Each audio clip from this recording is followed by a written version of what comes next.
The cow of Ram या Ram's cow. ये easy trick है, आप इन दोनों का यूज करो, राम्स काउ बोलो या द काउ ऑफ राम। ऐसे नहीं बोल सकते कि चेयर्स लेग नहीं बोल सकते, हमें बोलना होगा leg of, the leg of chair बोल सकते हैं। ऐसे नहीं बोल सकते कि घर का दरवाजा यानी कि हाउस डोर नहीं बोल सकते हम लोग, हमें बोलना पड़ेगा द डोर ऑफ हाउस। हम सेंटेंस पे ऐसे बनाएंगे, दिस इज विलेजेस रोड नहीं हो सकता गाइस, ये हमारा सेंटेंस गलत हो जाएगा। Welcome back to twist spoken classes. और गाइस हम आज देख रहे हैं हमारा आज इज़ेमार का 8वां दिन, यानी इज़ेमार का हम 8वां स्ट्रक्चर पढ़ने वाले हैं। आज 8वां इसका हम रूल्स जानने वाले हैं, किस तरह से इसमें सेंटेंस काम किस तरह के सेंटेंस बनाते हैं, किस तरह से ये काम करता है।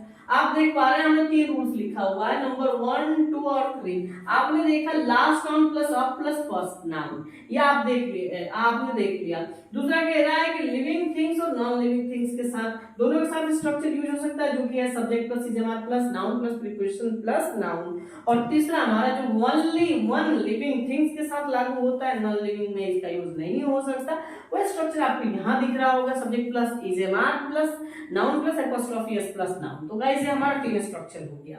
ओके, यहाँ हमने एक ट्रिक दे रखा है इसके लिए, इन सभी का तोड़ एक ट्रिक में है, जो कि है पहला प्लस उल्टा चलो। आप इस पे सेंटेंस ये क्लियर कर सकते हो। अगर जिन लोगों को कंफ्यूजन हो, सेंटेंस ना बन रहे हो, जो बिगिनर्स हो, स्पेशली उनके लिए ये ट्रिक दे रखा हमने, उस ट्रिक की मदद से आप सेंटेंस सॉल्व कर सकते हो गाइस। अब इसलिए बात करते हैं सेंटेंस, यानी पहले टाइप की, यानी ये वाला जो sentence last noun plus of plus first noun, ये क्या है आखिर। तो गाइस आप अक्सर सुनते हो ना, राम की गाय, मोहन का भाई, सीता का घर, बच्चों का स्कूल, ऐसे बोलते हो ना लोगों का विचार। तो ये सारे सेंटेंस जो 2-3 शब्द में खत्म हो जाते हैं, ऐसे सेंटेंस को बनाने के लिए हमने ये पहला नियम रखा है, यानी last noun plus of plus first noun. जैसा कि हमने देखा राम की गाय, आपने इसमें 3 शब्द देखा, तो जब भी आता है ना राम की गाय, मोहन का घर, बच्चों का स्कूल, लोगों का विचार, ऐसे सेंटेंस जब आते हैं आप बनाते हो इस नियम पे, यानी ये इसके लिए कोई अलग स्ट्रक्चर नहीं होता। आप सबसे पहले देख लो लास्ट नाउन दिया है,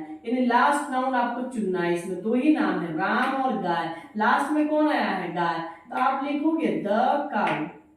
द काउ लिख लिया आपने, फिर क्या है ऑफ। ऑफ किसके लिए आप लगा रहे हो, तो का की के लिए लगा रहे हो ऑफ, अब लिखा ऑफ। ओके, उसके बाद क्या रहा है कि फर्स्ट नाउन, यानी फर्स्ट नाउन हमारा क्या हो गया जी, राम, यानी द काउ ऑफ राम। तो गाइस आपको कैसे बना लिए, इसी को आप चाहो तो दूसरे तरीका से बना सकते हो, यानी इसके एक शॉर्ट में अगर हम बात करें तो हम ऐसे लिख सकते हैं, फर्स्ट नाउन प्लस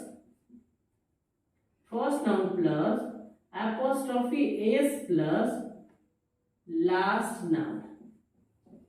यानी गाइस क्या देख पा रहे हो, यहां से सीधा उल्टा हो गया, यहाँ लास्ट नाउन है, यहाँ फर्स्ट नाउन है, यहाँ फर्स्ट नाउन है तो यहाँ लास्ट नाउन है, यानी कि जैसा का तैसा भी सीधा हो गया गाइस। यानी कि पहले लिखा, पहले गाय का लिखा द काउ, फिर लिखा की का हमने और फिर लिखा राम का राम, यानी राम जो शुरू में था लास्ट में और गाय लास्ट में थी, वो कहाँ पहले। तो गाइस हमने देखा कि इस तरह से बनाने पे इस तरह आया, लेकिन इसी का सेम अलग वर्जन क्या है, first noun plus apostrophe S plus last noun. आप लिखो फर्स्ट नाउन को, यानी आपने लिखा राम, आपने राम का राम लिख लिया, अब एपोस्ट्रोफी एस लगा लो, यानी राम में ही क्या लगाओगे एपोस्ट्रोफी एस। इस एपोस्ट्रोफी एस का मतलब क्या है ना, ये का की का काम करता है, यानी कि यहाँ राम की। अब बात समझ लो, यानी राम क्या हो गया जी, राम की आपने लिख लिया, अभी क्या हो रहा है ना गाइस, राम की हो गया। अब क्या कह रहा है कि हमारा लास्ट नाउन क्या है हमारा, गाय, यानी राम आपने लिखा एपोस्ट्रोफी एस की लिख लिया, गाय का क्या होगा, काउ हो जाएगा, क्या होगा गाइस, काउ, यानी कि द काउ ऑफ राम या राम्स काउ। डायरेक्ट आप सेंटेंस ऐसे बोल सकते हो, है ना, द काउ ऑफ राम या राम्स काउ। ये इजी ट्रिक है, आप इन दोनों का यूज करो, राम्स काउ बोलो या द काउ ऑफ राम। लेकिन कब, जब ये लिविंग होगा, यानी कि केवल जीवित जीव के लिए ही ये फॉर्मूला यूज कर सकते हो। तो ये तो हमारा हो गया, यानी लिविंग थिंग पे लागू होता है, नॉन लिविंग पे लागू नहीं होता। जैसे हमने कहा कि कुर्सी का पैर ओके, ऐसे नहीं बोल सकते कि चेयर्स लेग नहीं बोल सकते, हमें बोलना होगा leg of, the leg of chair बोल सकते हैं। ऐसे नहीं बोल सकते कि घर का दरवाजा यानी कि हाउस डोर नहीं बोल सकते हम लोग, हमें बोलना पड़ेगा द डोर ऑफ हाउस। हम सेंटेंस को ऐसे बनाएंगे गाइस, यानी कि ये रूल्स लागू होता है, ये दोनों नियम लागू होते हैं केवल लिविंग के लिए, यानी केवल किसके लिए, इसके लिए लागू होते हैं, इसके लिए लागू नहीं होते हैं गाइस। आप देख पा रहे हो हमने इसको इस तरह से बनाया है, यानी यही वाला हमने स्ट्रक्चर को बड़ा इसलिए कर दिया है कि कभी कभी सेंटेंस हमारा बड़ा होता है। जैसे कि आप देख रहे हो यह राम की गाय है, यह राम की गाय है, तो ऐसे सेंटेंस आप तो राम की गाय पढ़े थे ना, लेकिन यह और है दो एक्स्ट्रा आ गया, इसीलिए हमने इसको बनाना पड़ा हमें। तो आप देख पा रहे हो कि जो हमारा लिविंग होगा ना ये इस पर भी बनेगा और इस पर भी बनेगा, लेकिन नॉन लिविंग होगा केवल इसी पर बनेगा। तो पहले तो इसको हम देख लेते हैं, यह का हमें लिख लेना है क्या, दिस लिखना है, जैसे कि हमारा सब्जेक्ट मांगा हमने दिस लिख लिया। फिर कह रहा इज लिख लो, यानी है के लिए हमने क्या लगाया जी, इज लगा लिया। फिर कह रहा नाउन, इसमें दो नाम है तो समझ जाओगे क्या, हर बार क्या होगा ना गाइस कि आखिरी वाला नाउन पहले आता है, तो हमने कहा दिस इज। अब नाउन जब मांगा हमारा तो नाउन क्या आखिरी में, गाय, तो हम लिखेंगे द काउ, द काउ हमने लिख लेना है गाइस, यानी हमारा ये नाउन होगा। फिर प्रीपोजिशन कह रहा है, प्रीपोजिशन का के की हमारा होता है, हमने ऑफ लगा लेना है। फिर कह रहा नाउन, हमारा इसमें नाउन कौन बच गया, राम बच गया गाइस, राम का हमने लिख लेना है राम, यानी this is the cow of Ram. Sentence हमारा इस स्ट्रक्चर पे क्लियर हो गया। अब इसी सेंटेंस को इस पर बना के देखते हैं, यानी फिर बोला है सब्जेक्ट, सब्जेक्ट हमने क्या लिखना है गाइस, हमने दिस लिख लेना है। फिर कह रहा है इज, आपने है के लिए इज लगा लिया।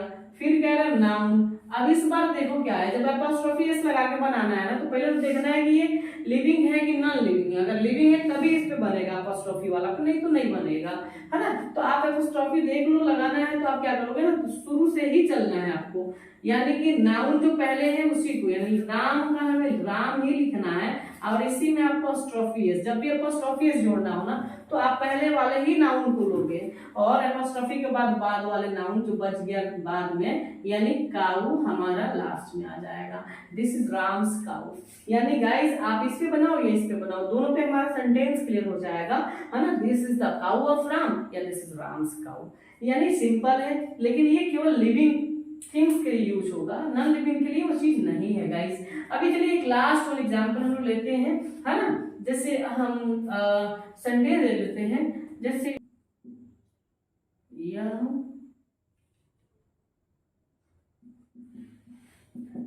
गांव का सड़क है, यह गांव की सड़क है। गाइस हमने एक सेंटेंस लिया, यह गांव की सड़क है।